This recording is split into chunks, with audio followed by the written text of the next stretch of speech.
નમસ્કાર, હું છું વિહંગા પરમાર. સિટી ન્યૂઝમાં આપનું સ્વાગત છે. સૌપ્રથમ એક નજર આજના મુખ્ય સમાચારો પર. હાસોટના ખરજ ગામ ખાતે આવેલ દત્તાશ્રય આશ્રમના અખંડ દત્તબાવનીના પાઠ અને 51 કુંડી હનુમાન યજ્ઞને એશિયા અને ઇન્ડિયા બુક ઓફ રેકોર્ડમાં સ્થાન પ્રાપ્ત થયું. ઝઘડિયાના વાઘપુરા ગામ નજીક સિલિકા પ્લાન્ટમાં ટ્રક ચાલકે રિવર્સમાં 4 ને અડફેટમાં લીધા. શ્રમજીવી પરિવારની 3 વર્ષીય બાળકીનું સ્થળ પર જ મોત. અન્ય 3 ને ઈજાઓ પહોંચતા સારવાર હેઠળ ખસેડાયા. ઘટના સીસીટીવી કેમેરામાં કેદ થઈ. અંકલેશ્વર જીઆઈડીસીની કેડિલા ફાર્માસ્યુટિકલ કંપનીમાં બ્લાસ્ટ બાદ આગ ફાટી નીકળતા 2 કામદારો દાઝી ગયા. જ્યારે અંકલેશ્વર તાલુકાના ઉચાલી ગામે સજ્જન ઇન્ડિયા કંપની દ્વારા વિકસાવવામાં આવેલ ગ્રીન બેલ્ટમાં અગમ્ય કારણોસર આગ ફાટી નીકળતા પર્યાવરણને વ્યાપક નુકસાન. ભરૂચના હાસોટના ખરજ ગામ ખાતે આવેલ દત્તાશ્રય આશ્રમના અખંડ દત્તબાવનીના પાઠ અને 51 કુંડી હનુમાન યજ્ઞને એશિયા અને ઇન્ડિયા બુક ઓફ રેકોર્ડમાં સ્થાન પ્રાપ્ત થયું છે. રાજ્યના જળસંપત્તિ મંત્રી ઈશ્વરસિંહ પટેલના હસ્તે એવોર્ડ એનાયત કરવામાં આવ્યો હતો. ભરૂચના હાસોટના ખરજ ગામ ખાતે આવેલ દત્તાશ્રય આશ્રમ દ્વારા આયોજિત 24 કલાકના અખંડ દત્તબાવની પાઠ અને 51 કુંડી હનુમાન યજ્ઞને એશિયા બુક ઓફ રેકોર્ડ્સ તેમજ ઇન્ડિયા બુક ઓફ રેકોર્ડ્સમાં સ્થાન મળ્યું છે. આ સિદ્ધિથી સમગ્ર પંથકમાં આનંદ અને ગૌરવની લાગણી વ્યાપી ગઈ છે. આ આયોજન આશ્રમના 10 વર્ષની ઉજવણીના ભાગરૂપે કરાયું હતું. કાર્યક્રમ દરમિયાન 25 જેટલા મંડળોએ સતત 24 કલાક સુધી અખંડ દત્તબાવની પાઠ કરીને ભક્તિમય વાતાવરણ સર્જ્યું હતું. તે ઉપરાંત યોજાયેલ 51 કુંડી હનુમાન મહાયજ્ઞમાં અંદાજે 500 યજમાનોએ ભાગ લીધો હતો. યજ્ઞ દરમિયાન પાનના બીડાની 1.25 લાખ આહુતિ અર્પણ કરવામાં આવી હતી, જે કાર્યક્રમનું વિશેષ આકર્ષણ બન્યું હતું. આ પ્રસંગે રાજ્યના જળસંપત્તિ મંત્રી ઈશ્વરસિંહ પટેલના હસ્તે આશ્રમના સંસ્થાપક આચાર્ય ભાવિન પંડ્યા તેમજ આચાર્ય મનન પંડ્યાને એવોર્ડ એનાયત કરવામાં આવ્યા હતા. કાર્યક્રમમાં મોટી સંખ્યામાં ભાવિક ભક્તો, આગેવાનો અને ગ્રામજનો ઉપસ્થિત રહ્યા હતા. સમગ્ર કાર્યક્રમ ધાર્મિક ઉત્સાહ અને ભક્તિભાવ વચ્ચે સફળતાપૂર્વક પૂર્ણ થયો હતો. ગુરુદેવ દત્ત જય જય દત્તાશ્રમ આશ્રમથી આચાર્ય ભાવિનભાઈ પંડ્યા જણાવતા ખૂબ જ આનંદ થાય છે કે આ પવિત્ર દત્તાશ્રયની ભૂમિ પર એકદમ અનોખું કાર્ય 24 કલાક અખંડ દત્તબાવની અને એ પણ એશિયા બુકમાં રેકોર્ડમાં નોંધાવી ખૂબ જ આનંદની લાગણી ઉભાવી ગઈ છે. અને ઇન્ડિયા બુકમાં પણ એને નોંધ લીધી છે. અને આ નોંધ લેતા સાથે 18 થી 20 જેટલા મંડળો ભક્તિભાવ અને સંગીત સાથે ખૂબ જ ભવ્યતાપૂર્વક આનંદયુક્ત આ પાટોત્સવને ઉજવણી કરી છે. અને ઉજવણીની સાથે સાથે હનુમાનજીનો પણ ખૂબ જ ભવ્યતાપૂર્વકનો યજ્ઞ 1,25,000 પાનના બીડા સાથે 500 જેટલા યજમાનો સાથે અને સાથે ઈશ્વરભાઈની પણ અહીંયા ઉપસ્થિતિમાં ખૂબ જ ગર્વ અનુભવાય એવી ક્ષણ. અને તમે બધા પણ આ ભૂમિ પર આવી પોતાના જીવનને ધન્ય બનાવો એવી ગુરુ મહારાજના ચરણોમાં પ્રાર્થના. ગુરુ મહારાજ સૌનું કાર્ય કરે, સૌને પ્રસન્ન રાખે, સૌને સ્વસ્થ રહે. ગુરુદેવ દત્ત જય જય દત્તાશ્રય. ગુરુદેવ દત્ત જય જય દત્તાશ્રય આશ્રમના આચાર્ય મનનભાઈ પંડ્યા. આજે એટલો બધો ખૂબ જ ઉત્સાહી દિવસ છે અમારા દત્તાશ્રય આશ્રમના. છેલ્લા 10 વર્ષથી ભક્તિ અને સેવા કાર્યથી ચાલી રહ્યો છે. ગયા વર્ષે દત્તાશ્રય આશ્રમમાં 1008 કુંડી હનુમાન દાદાના 1.25 લાખ 1008 કુંડી હનુમાન દાદાનો એશિયા બુક ઓફ રેકોર્ડમાં નામ દર્જ કર્યો હતો. એવી જ રીતે આ જ વર્ષે પણ ઇન્ડિયા બુક ઓફ રેકોર્ડ અને એશિયા બુક ઓફ રેકોર્ડમાં અખંડ દત્તબાવની 24 કલાક ચાલી રહી છે. અને એ દત્તબાવનીનું દરેકના જીવનમાં કલ્યાણ થાય. ગામે ગામથી ભક્તો પધારી 25 થી 30 જેટલા મંડળો પધારી હજારો લોકોની સંખ્યામાં આજે આ એવોર્ડ ગુરુ મહારાજની કૃપાથી આ ભૂમિ પર આપણને સૌને કલ્યાણ હેતુ આપણને પ્રાપ્ત થયો છે. બસ આવી જ રીતે આપણે હિન્દુ સનાતન વૈદિક ધર્મને આગળ લઈ જઈ અને ઘરે ઘરે ભક્તિ થાય એ હેતુથી આ કાર્ય કરીએ છીએ. ગુરુદેવ દત્ત જય જય દત્તાશ્રય. ઝઘડિયાના વાઘપુરા ગામ નજીક સિલિકા પ્લાન્ટમાં ટ્રક ચાલકે રિવર્સમાં 4 વ્યક્તિને અડફેટમાં લેતા શ્રમજીવી પરિવારની 3 વર્ષની બાળકીનું ઘટના સ્થળે જ મોત નીપજ્યું હતું.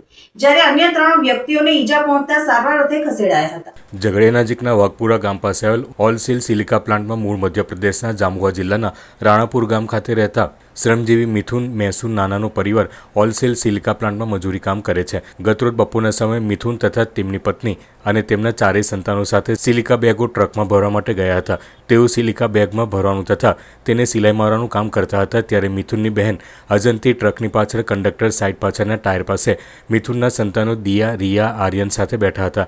તે સમયે અચાનક ટ્રકના ડ્રાઈવરે આવી ટ્રક ચાલુ કરી રિવર્સમાં લઈ આવી મિથુનના સંતાનો પર ચડાવી દીધી હતી. જેથી તેઓએ બૂમાબૂમ કરી ડ્રાઈવરને ટ્રક ઊભી આગળ લેવા જણાવ્યું હતું. ટ્રકની પાછળ જોતા તેમની 3 વર્ષની દીકરી દિવ્યા ઉપર ટ્રકનું ટાયર ચડી ગયું હતું અને ગંભીર ઇજાના કારણે તેનું સ્થળ પર જ મોત નીપજ્યું હતું. તેમજ તેની અન્ય દીકરી રિયા તેમજ તેના 2 દીકરા આર્યનને ઈજાઓ પહોંચતા 108 એમ્બ્યુલન્સ મારફતે અવિધા ગામની સરકારી દવાખાને ખસેડવામાં આવ્યા હતા. બનાવની જાણ થતાં જ ઝઘડિયા પોલીસનો કાફલો દોડી આવ્યો હતો અને મૃતક દિવ્યાના મૃતદેહને પોસ્ટમોર્ટમ અર્થે ખસેડી ટ્રક ચાલક વિરુદ્ધ ગુનો નોંધી વધુ તપાસ હાથ ધરી છે. અંકલેશ્વર જીઆઈડીસીની કેડિલા ફાર્માસ્યુટિકલ કંપનીમાં બ્લાસ્ટ બાદ આગ ફાટી નીકળતા 2 કામદારો દાઝી ગયા હતા, જેઓને સારવાર અર્થે ખસેડવામાં આવ્યા હતા. અંકલેશ્વર જીઆઈડીસી વિસ્તારમાં આવેલ કેડિલા ફાર્માસ્યુટિકલ કંપનીમાં બપોરના સમયે બ્લાસ્ટ બાદ આગ લાગવાની ઘટના બની હતી. કંપનીના એમપીપી 2 પ્લાન્ટમાં સોડિયમ કાર્બોનેટ લોડ કરવાની કામગીરી દરમિયાન અચાનક બ્લાસ્ટ થયો હતો, જેના પગલે પ્લાન્ટમાં આગ ફાટી નીકળી હતી. ઘટનાના પગલે કંપની પરિસરમાં અફરાતફરીનો માહોલ સર્જાયો હતો. આ અકસ્માતમાં દદોલ પ્રસાદ પ્રકાશી રહેવાસી સોનમ સોસાયટી ગડકોલ તથા ભાઈલાલ પરમાર રહેવાસી અંડાડા ગંભીર રીતે દાઝી ગયા હતા. બંનેને પ્રાથમિક સારવાર માટે ભરૂચ ખાતે ખસેડવામાં આવ્યા હતા, જ્યાંથી વધુ સારવાર અર્થે વડોદરા રિફર કરવામાં આવ્યા હતા. તબીબો અનુસાર બંનેની હાલત નાજુક હોવાનું જાણવા મળ્યું છે. ઘટનાની જાણ થતાં ફાયર બ્રિગેડની ટીમ ઘટના સ્થળે પહોંચી ગઈ હતી અને આગ પર કાબૂ મેળવવાની કામગીરી હાથ ધરી હતી. હાલમાં ઘટનાના કારણોને લઈને ઇન્ડસ્ટ્રીયલ સેફ્ટી એન્ડ હેલ્થ વિભાગ દ્વારા તપાસ શરૂ કરવામાં આવી છે. સાથે જ પોલીસે પણ તપાસ શરૂ કરી છે. मेरा नाम दुर्गेश कुमार बैस है। यहाँ केडला फनवा में मेरे जमाई, मैं उनका जमाई लगता हूँ, ददोल कुमार बैस है उनका नाम। यहाँ 12 बजे उनको यहाँ पे कंपनी में आग लगी थी, लेकिन मेरे को यहाँ पे 3 बजे गांव से अपडेट मिला हुआ है और मैं यहाँ कंपनी पे आया। आप यहाँ पे मेरे को कोई अपडेट नहीं दे रहे हैं कि वो भाई के साथ क्या हुआ क्या नहीं हुआ। मैं गेट पे आ रहा हूँ तो मेरे HR वाले मेरे को एक गेट से वो पीछे वाले गेट से निकाल के ले जा रहे हैं कि मीडिया वाले को नहीं बोलना है ऐसा। और फिर बाद में मैं वहाँ से मीडिया वाले के पास में आया हूँ। मेरे को अभी तक कोई अपडेट नहीं है कि यहाँ पे क्या हुआ, वो भाई के साथ क्या नहीं हुआ है। उसके गांव वाले जिंदा है कि मर गया है, मेरे को भी नहीं पता है। ये लोग कोई अपडेट नहीं दे रहे हैं कि HR वाला अभी कोई बोलता है भाई अंदर है, कोई बोलता है बाहर गया है, ये कोई अपडेट नहीं दे रहा है। और वो सामने वाली भाई का हमको कोई अभी तक अपडेट नहीं मिल रहा है, क्या हुआ है क्या नहीं हुआ है। आपकी क्या मांग? हमारी मांग यही है कि उनको सुरक्षित जगह पे मतलब इलाज कराया जाए, जो भी होता है हमको अपडेट करवाया, जो भी हो उनका मांग पूरा हुआ जाए। जो उनके गांव के रिलेटिव जो है, अपना बेटा है बेटी है, वो सब निकल गए हैं घर से और रात तक पहुंच जाएंगे। बस मेरा कहना यही है। અંકલેશ્વર તાલુકાના ઉછાલી ગામે સજ્જન ઇન્ડિયા કંપની દ્વારા વિકસાવવામાં આવેલ ગ્રીન બેલ્ટમાં અગમ્ય કારણોસર આગ ફાટી નીકળતા પર્યાવરણને નુકસાન પહોંચ્યું છે. અંકલેશ્વર તાલુકાના ઉછાલી ગામ ખાતે આવેલ ગ્રીન બેલ્ટ વિસ્તારમાં અગમ્ય કારણોસર આગ લાગી જતા મોટા પ્રમાણમાં વૃક્ષોને નુકસાન થયું હોવાનું સામે આવ્યું છે. આ ઘટનાને કારણે પ્રકૃતિ પ્રેમીઓ અને ગામ લોકોમાં ભારે રોષની લાગણી જોવા મળી રહી છે. ઉછાલી ગામમાં સજ્જન ઇન્ડિયા કંપની અને વન વિભાગ દ્વારા વૃક્ષારોપણ કરવામાં આવ્યું હતું. આ અંગે અંકલેશ્વર RFO ભાવેશ મોભે ટેલિફોનિક વાતચીતમાં જણાવ્યું હતું કે આજ રોજ બપોરના સમયે ઉછાલી ગામ ખાતે આવેલ ગ્રીન બેલ્ટમાં આગ લાગી હોવાની જાણ થતાં જ અમારી ટીમે ઘટના સ્થળે પહોંચી તપાસ હાથ ધરી હતી, જેમાં 200 જેટલા વૃક્ષો આગમાં બળીને ખાખ થઈ ગયા છે. આ અંગે આસપાસના લોકોના નિવેદનો લેવામાં આવી રહ્યા છે. જો કે આગ લાગવાનું કારણ હજુ સુધી સ્પષ્ટ થયું નથી. અત્રે ઉલ્લેખનીય છે કે ગત તારીખ 26 ફેબ્રુઆરીના રોજ પણ ઉછાલી ગામ ખાતે ગ્રામ પંચાયત અને UPL કંપની દ્વારા વિકસાવવામાં આવેલ ગ્રીન બેલ્ટમાં આગ લાગી હતી, જેમાં પણ સેંકડો વૃક્ષો બળીને ખાખ થઈ ગયા હતા. ત્યારે ગ્રીન બેલ્ટમાં વારંવાર લાગતી આગ શંકા ઉપજાવી રહી છે.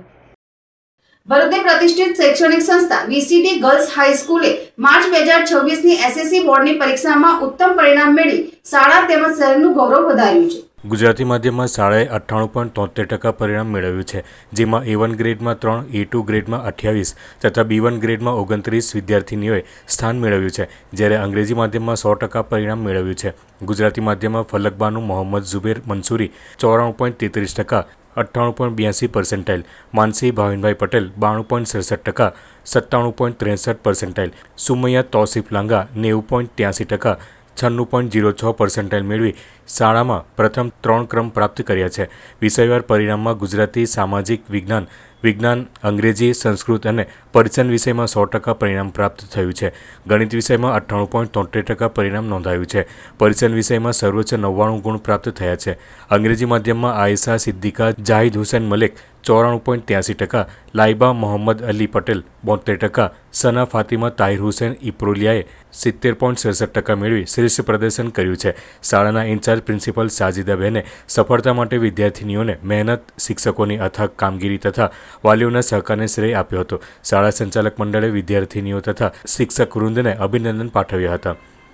ગુડ મોર્નિંગ, મારું નામ પટેલ માનસી ભાવિનભાઈ છે અને મેં 10મા ધોરણમાં 97.67% પ્રાપ્ત કર્યા છે. હું મારી સફળતા પાછળ સૌપ્રથમ તો મારા ભગવાનનો આભાર માનું છું. મારા માતા પિતાનો અતૂટ વિશ્વાસ અને મારા શિક્ષકોના યોગ્ય માર્ગદર્શન દ્વારા જ હું આટલા ઊંચા સ્તરે પહોંચી શકી છું અને મારા સ્કૂલમાં મારો 2nd રેન્ક આવ્યો છે. તે બદલ મને ખૂબ ગર્વ થાય છે અને મારી સફળતા પાછળ 99% મારા શિક્ષકોનો જ સહકાર અને સાથ છે.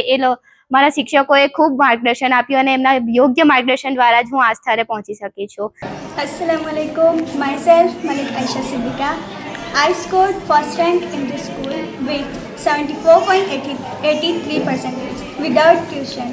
First of all, I thank Allah for blessing me with this success, and I would also like sincerely thanks to our school management and our principal ma'am, Miss Rafia ma'am, and all my teachers and my parents for their constant guidance, support and motivate throughout the year. અસલામુઅલૈકુમ. વિસિટી girls high school માટે આજે ખૂબ જ ગૌરવની ક્ષણ છે. મને જણાવતા ખૂબ જ આનંદ થાય છે કે અમારી શાળાએ ગુજરાતી માધ્યમમાં 98.73% અને અંગ્રેજી માધ્યમમાં પ્રથમવારમાં જ 100% પરિણામ મેળવ્યું છે, જેમાં કુલ 83 વિદ્યાર્થીનીઓમાંથી 82 વિદ્યાર્થીનીઓ સફળ રહે છે. આ સફળતા માટે અમારી વિદ્યાર્થીનીઓની અથાગ મહેનત, શિક્ષકોની નિષ્ઠા અને વાલીઓના વિશ્વાસ અને સારા મેનેજમેન્ટના સહકારનું પરિણામ છે. હું તમામ સફળ વિદ્યાર્થીનીઓને દિલથી અભિનંદન પાઠવું છું અને તેમના ઉજ્જવળ ભવિષ્ય માટે શુભેચ્છાઓ આપું છું.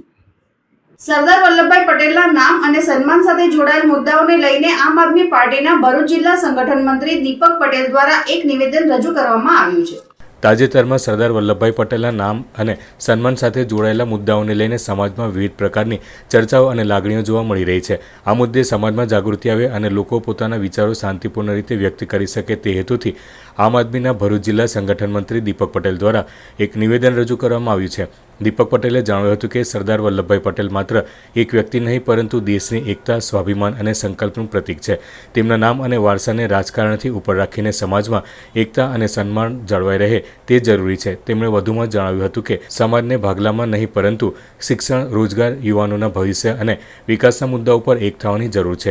વધુમાં તેમણે જણાવ્યું હતું કે આ નિવેદનનો હેતુ કોઈ વ્યક્તિ વિશેષનો વિરોધ કરવાનો નહીં પરંતુ સમાજમાં જાગૃતિ અને ચર્ચા ઊભી કરવાનો છે. સરદાર વલ્લભભાઈ પટેલ જેમના નામે સ્ટેડિયમ હતું, એ સ્ટેડિયમનું નામ બદલી નરેન્દ્ર મોદી સ્ટેડિયમ કરવામાં આવ્યું. તે સમયે તો કોઈ અવાજ ઉઠાવ્યો ના, પણ આજે જ સરદાર ધામનું ઓપનિંગ છે 11 તારીખે ને એમાં જેને નામ બદલ્યું એવા નેતાને રાજકીય મુદ્દાઓને બનાવીને અને સરદાર રત્ન એવોર્ડ આપવાની વાત જ્યારે જાહેર કરી છે તો મને એ સમજ નથી પડતી કે આવું કરવાની જરૂર શું.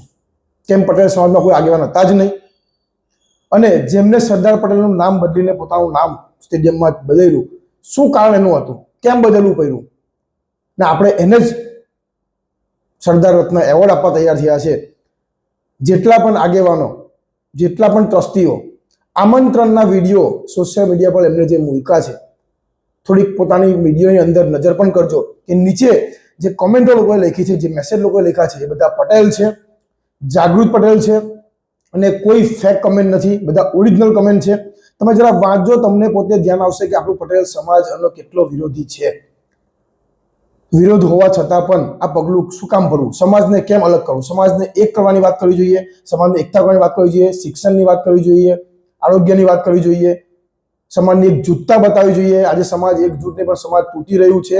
આજે ખરેખર જાગવાની જરૂર છે. હજુ પણ જો બધા નહીં જાગે, નહીં બોલે તો આ સમાજ આવનારા સમયમાં એ જગ્યા પર જશે કે જેનું કે વર્ચસ્વ નહીં રહે. પણ પોતાની જાતને મનોમંથન કરજો અને વિચારજો કે શું આ યોગ્ય પગલું છે અને યોગ્ય પગલું હોય તો લોકો વાહવા કરવા જોઈએ, ના કે તમારી કમેન્ટ નીચે હજારો કોમેન્ટ એના વિરોધમાં છે. હજુ કંઈ સમય છે, નિર્ણયને બદલવાનો સમય છે. અને કોઈ પણ સમાજનું યા સરદાર પટેલનું નામ જે આવે છે તેને રાજકીય મુદ્દો ના બનાવો અને રાજકારણમાં ના એવો કરો. પર્સનલી લો, સમાજની વાત સમાજને કરો. હું પોતે પણ કહેવા માંગુ છું કે હું ભલે કોઈ પાર્ટીમાં હોઉં, પણ જ્યારે મારી પાર્ટી મને મારા સમાજની વિરુદ્ધનું કંઈ કામ કરવાનું કહેશે તો હું સમાજને પહેલાં પ્રાયોરિટી આપીશ, પાર્ટીને પહેલી પ્રાયોરિટી નહીં આપું. તો આ દરેક સમાજના લોકોને પણ સમજવાની જરૂર છે. અને પટેલ સમાજના જાગૃત યુવાનો, જાગૃત પ્રમુખો, જાગૃત આગેવાનો, આ સમય છે, વિચારવાનો સમય છે. સ્ટેડિયમનું નામ બદલીને પોતાના નામ પર સ્ટેડિયમ કર્યું, આપણે એમને સરદાર રત્ન એવોર્ડથી સન્માનિત કરવા જઈ રહ્યા છે. આ ખૂબ જ દુઃખદની વાત છે અને આ વાતનો હું કટ્ટર વિરોધ કરું છું. જય સરદાર. અંકલેશ્વરના 3 રસ્તા નજીકથી એ ડિવિઝન પોલીસે કર્ણાટક પાસિંગની શંકાસ્પદ બાઇક સાથે એક ઇસમની અટકાયત કરી કાયદેસરની કાર્યવાહી હાથ ધરી છે. અંકલેશ્વર શહેર એ ડિવિઝન પોલીસ મથકનો સ્ટાફ પેટ્રોલિંગમાં હતો. તે દરમિયાન 3 રસ્તા સર્કલથી સરગમ કોમ્પ્લેક્સ વિસ્તારમાં એક ઇસમ કર્ણાટક પાસિંગની બાઇક લઈને ફરી રહ્યો છે અને બાઇક શંકાસ્પદ હોવાની મળેલી માહિતીના આધારે પોલીસે વોચ ગોઠવી હતી. દરમિયાન ઇસમ બાઇક લઈને આવતા તેને રોકી પૂછપરછ કરતા તે યુપીનો હયાત ખાન આમિર ખાન હોવાનું જણાવ્યું હતું. પોલીસે તેની પાસે બાઇકના જરૂરી દસ્તાવેજો માંગતા તેણે રજૂ ન કરી સંતોષકારક જવાબ ન આપતા તેની ધરપકડ કરી ₹50,000ની બાઇક કબજે કરી વધુ તપાસ હાથ ધરી છે. જંબુસર પ્રાંત કચેરી ખાતે ગૌ સેવકો અને ગૌરક્ષકો દ્વારા ગૌ સન્માન કાર્યક્રમ યોજવામાં આવ્યો હતો. આ પ્રસંગે ગૌ માતાને રાષ્ટ્રીય દરજ્જો આપવાનો અને ગૌ હત્યા વિરુદ્ધ કડક કાયદો બનાવવાની પ્રબળ માંગ કરવામાં આવી હતી. ગૌ સેવા સમિતિના સંયોજક કૃષિભાઈ રાવલ અને અન્ય આગેવાનો દ્વારા પ્રાંત અધિકારીને આવેદનપત્ર પાઠવી ગૌવંશના સંરક્ષણ માટે રજૂઆત કરાઈ હતી, જેમાં ગૌમાતાને રાષ્ટ્રીય માતાનો દરજ્જો આપવો, સમગ્ર દેશમાં ગૌ હત્યા પર સંપૂર્ણ પ્રતિબંધ માટે કડક કાયદો બનાવવો, ગૌશાળાઓને પૂરતી સરકારી સહાય પૂરી પાડવી જેવી માંગણીઓ કરાઈ હતી. કાર્યકરોએ જણાવ્યું હતું કે ગૌમાતા માત્ર ધાર્મિક પ્રતીક નથી, પરંતુ આરોગ્ય અને ગ્રામીણ અર્થતંત્રનો પણ મજબૂત આધાર છે. કાર્યક્રમ દરમિયાન મોટી સંખ્યામાં ગૌપ્રેમીઓ અને સામાજિક આગેવાનો ઉપસ્થિત રહી ગૌરક્ષણ માટે સૂત્રોચ્ચાર કર્યા હતા અને સરકાર પાસે ત્વરિત પગલાં લેવાની અપીલ કરી હતી. જય શ્રી રામ, જય ગૌ માતા. મારું નામ ઋષિભાઈ રાવલ છે અને આજે જંબુસર તાલુકામાં જે આખા ગુજરાતના તમામ તાલુકાઓમાં આજે 7 મેએ નક્કી થયેલ છે કે ગૌ માતા રાષ્ટ્રમાતા બને અને ગૌ હત્યા સંપૂર્ણ ભારતમાં બંધ થાય, એ માટે કેન્દ્રીય સ્તરીય કાનૂન બને એની માટે અમે સહી અભિયાન ચલાવીને અહીં પ્રાર્થના પત્ર આપ્યું છે નાયબ કલેક્ટર શ્રીને. અને જંબુસરના તમામ હિન્દુ ભાઈઓ બહેનો ગૌ પ્રેમીઓએ આનામાં ભાગ લઈને અમારો તથા આખા દેશમાં આ કાર્યક્રમ ચાલે છે એમનો ઉત્સાહ વધાર્યો છે. આ કાર્યક્રમનો માત્ર ઉદ્દેશ્ય એક જ છે કે આખા ભારતમાં લગભગ 5000 તાલુકાઓ છે. દરેક તાલુકાઓમાંથી આ પ્રાર્થના પત્ર નાયબ કલેક્ટર શ્રીને કાં તો મામલતદાર શ્રીને આપ્યું છે, જેના માટે ગૌ હત્યા પર કાયદો આવે અને ગૌ માતાને રાષ્ટ્રીય દરજ્જો મળે અને ગૌ સન્માન આહવાન અભિયાન જે નામ છે અભિયાનનું તે સંપૂર્ણ સફળ થાય. જય ગૌ માતા, જય શ્રી રામ. નેત્રંગ તાલુકાના મચામડી ગામ ખાતે ઢોલી ડેમમાંથી પકડાયેલ માછલીના ભાગલા પાડવા જેવી સામાન્ય બાબતે સાવકાભાઈએ ભાઈની હત્યા કરતા સમગ્ર પંથકમાં ચકચાર મચી જવા પામી છે. પોલીસ સૂત્રોમાંથી મળતી માહિતી મુજબ મચામડી ગામ ખાતે રહેતા જયેશ રાયસિંહભાઈ કોટવાડિયા, પ્રવીણ ઉર્ફે રવિન રમણભાઈ કોટવાડિયા અને મંજુ રમણભાઈ કોટવાડિયાએ ધોલી ડેમ ખાતે માછીમારી કરવા ગયા હતા. તારીખ 5મી મે 2026ના રોજ સાંજના સમયે માછીમારી પૂર્ણ કરી તેઓ માછલીના સરખા ભાગ પાડી પોતાના ઘરે પરત ફરી રહ્યા હતા. તે દરમિયાન મચામડીથી અંજોલી જતા બળદગાડાવાળા કાચા રસ્તા પર માછલીના ભાગલા મુદ્દે બંને સાવકા ભાઈઓ વચ્ચે ઉગ્ર બોલાચાલી અને ઝઘડો સર્જાયો હતો. ઝઘડો ઉગ્ર બનતા જયેશભાઈએ પોતાના થેલામાં રહેલું શેરડી કાપવાનું કોયતું કાઢી પ્રવીણ ઉર્ફે રવિન ઉપર હુમલો કર્યો હતો. ગળાના ભાગે ગંભીર ઈજા પહોંચતા પ્રવીણનું ઘટનાસ્થળે જ કરુણ મોત નીપજ્યું હતું. બનાવ બાદ આરોપી જયેશ ફરાર થઈ ગયો હતો. હત્યાની જાણ થતાં જ આસપાસના ગ્રામજનો ઘટનાસ્થળે દોડી આવ્યા હતા. ઘટનાની ગંભીરતા જોતા જ ગુજરાત પોલીસના નેત્રંગ પોલીસ સ્ટેશનના પોલીસ ઇન્સ્પેક્ટર VS વણઝારાએ ગુનો નોંધી આરોપીની શોધખોળ શરૂ કરી હતી. પોલીસે અલગ અલગ ટીમો બનાવી ટેકનિકલ સર્વેલન્સ, હ્યુમન સોર્સિસ તથા વિવિધ સ્થળોના CCTV ફૂટેજના આધારે તપાસ હાથ ધરી હતી. તપાસ દરમિયાન ફરાર આરોપી જયેશભાઈ રાયસિંહભાઈ કોટવાડિયાને નર્મદા જિલ્લાના મુલકાપાડા ગામેથી ઝડપી પાડી તેની ધરપકડ કરી જેલ ભેગો કરવામાં આવ્યો હતો. જૂના તવરા ગામના વિવિધ ગોત્રના આહિર પરિવારો દ્વારા શ્રી પાંચદેવી મંદિર ખાતે 13મા પાટોત્સવનું સુંદર આયોજન કરવામાં આવ્યું હતું. ભરૂચ તાલુકાના જૂના તોરા ગામે આવેલ આહિર સમાજના કુળદેવી સિંધોઈ માતાજી, મહાકાળી માતાજી, ખોડિયાર માતાજી, મુગલાઈ માતાજી અને મેલડી માતાજીના મંદિરના 13મા પાટોત્સવની ભવ્ય ઉજવણી કરવામાં આવી હતી, જે અંતર્ગત અનેકવિધ કાર્યક્રમો, વિશેષ પૂજન આરતી, નવચંડી યજ્ઞ અને સાંજે મહાપ્રસાદીનું આયોજન કરવામાં આવ્યું હતું. આ ધાર્મિક આયોજનમાં આહિર સમાજ સહિત વિવિધ ક્ષેત્રના અગ્રણીઓ તેમજ શ્રદ્ધાળુઓએ ઉપસ્થિત રહી માતાજીના આશીર્વાદ લઈને ધન્યતા અનુભવી હતી.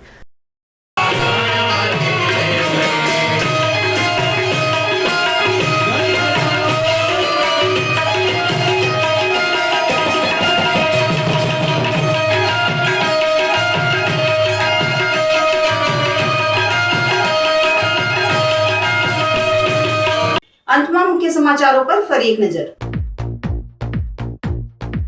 હાંસોટના ખરજ ગામ ખાતે આવેલ દત્તાશ્રય આશ્રમના અખંડ દત્તબાવનીના પાઠ અને 51 કુંડી હનુમાન યજ્ઞને એશિયા અને ઇન્ડિયા બુક ઓફ રેકોર્ડમાં સ્થાન પ્રાપ્ત થયું. ઝઘડિયાના વાઘપુરા ગામ નજીક સિલિકા પ્લાન્ટમાં ટ્રક ચાલકે રિવર્સમાં 4ને અડફેટમાં લીધા. શ્રમજીવી પરિવારની 3 વર્ષીય બાળકીનું સ્થળ પર જ મોત. અન્ય 3ને ઈજાઓ પહોંચતા સારવાર હેઠળ ખસેડાયા. ઘટના સીસીટીવી કેમેરામાં કેદ થઈ. અંકલેશ્વર જીઆઈડીસીની કેડિલા ફાર્માસ્યુટિકલ કંપનીમાં બ્લાસ્ટ બાદ આગ ફાટી નીકળતા 2 કામદારો દાઝી ગયા. જ્યારે અંકલેશ્વર તાલુકાના ઉચાલી ગામે સજ્જન ઇન્ડિયા કંપની દ્વારા વિકસાવવામાં આવેલ ગ્રીન બેલ્ટમાં અગમ્ય કારણોસર આગ ફાટી નીકળતા પર્યાવરણને વ્યાપક નુકસાન. આજના સિટી ન્યૂઝ સમાપ્ત થયા. નવીન સમાચારો સાથે ફરી મળીશું. નમસ્કાર.